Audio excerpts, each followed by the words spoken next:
Hello.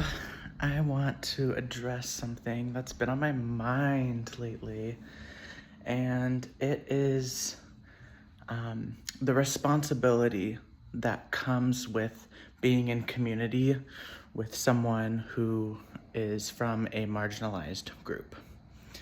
Um, and really, I think this can apply to anyone you're in community with, but especially if they occupy a marginalized group in society. Um, I think there's a big tendency for a lot of people to feel entitled to the benefits of being in community with a marginalized person. Um, because oftentimes marginalized people have gone through so much shit that they are some of the wisest people you're ever going to meet because of the life experience they've had. And they had to go through it to get to that point. And so they're like a well of wisdom and knowledge and love because they know how it feels to be ostracized and to be hated for who you are. And they want to create a safe space so that others don't have to feel that way. And so there's a lot of benefits that come from being in community with someone from a marginalized group. However, there is a responsibility that comes with that as well. And that responsibility is that you have to support not only that person as an individual, but their community as well. And a lot of people don't want to do that work. And I think it's really unfortunate, and I think it reeks of entitlement, it reeks of privilege, and it just reeks of someone who likes the benefits of having you around, but doesn't want to put in the work to actually create a safe environment for you. Not only with their individual actions, but noticing that the world isn't a safe place for you and actively taking steps to change that. And in my opinion, one of the best things that you can do is to start working on yourself and deconstructing the ideas that have been passed down to you from living in a white supremacist society, a colonial society, a transphobic and heteronormative society, a xenophobic society,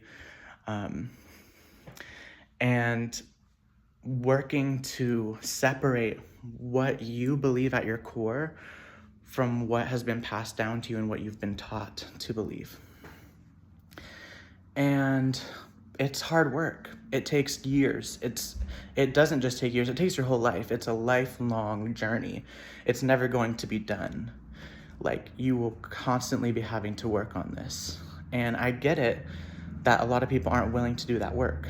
But if you're unwilling to unpack your transphobia, then why do you feel entitled to be in community with a trans person? If you don't want to do the work to unpack your racism and white supremacy, why do you feel entitled to be in community with a Black person or a person of color? If you want to be in community with someone who is a migrant, but you're unwilling to unpack your xenophobia, then what are you doing? You clearly don't have this person's best interest in mind, and you can say all you want that oh, I care for you and I love you, but apparently you don't love me or care for me enough to do the things that would make me feel supported in this relationship, and that would make me feel like you're an ally to me and that you have my back, instead of conforming to what the world thinks. And a lot of people who I notice are unwilling to do the work are very privileged, and maybe they occupy a certain marginalized identity, but the other identities they hold protect them. So for example, someone may be a woman, and that's a marginalized identity, but they also may be white, they also may be middle class or upper class, They also might be like a citizen and don't have to worry about xenophobia and stuff like that. So a lot of people will like center on their one marginalized identity and use that as an excuse to justify their problematic behavior or justify the willfulness to unpack what has been passed down to them. And in my opinion, you know, boycott, stuff like that, going to protests, stuff like that, yeah, it can help. But I know that a lot of bitches who do that are just being performative. If you're going to protest and boycotting, but you're not like actively supporting the people in your community who occupy marginalized identities, you're doing activism wrong. And you're just doing it to feel good about yourself rather than to make an actual change. So yeah, I just wanted to address that and let people know that if you consider yourself to be friends with someone from a marginalized community, you have a responsibility to mitigate the harm that has been done in the past by you and by society, and also the harm that is continually being done in the present because of a willfulness to unpack your problematic beliefs and behaviors.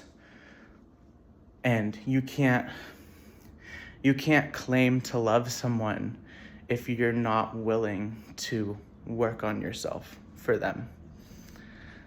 And yeah, just something to consider.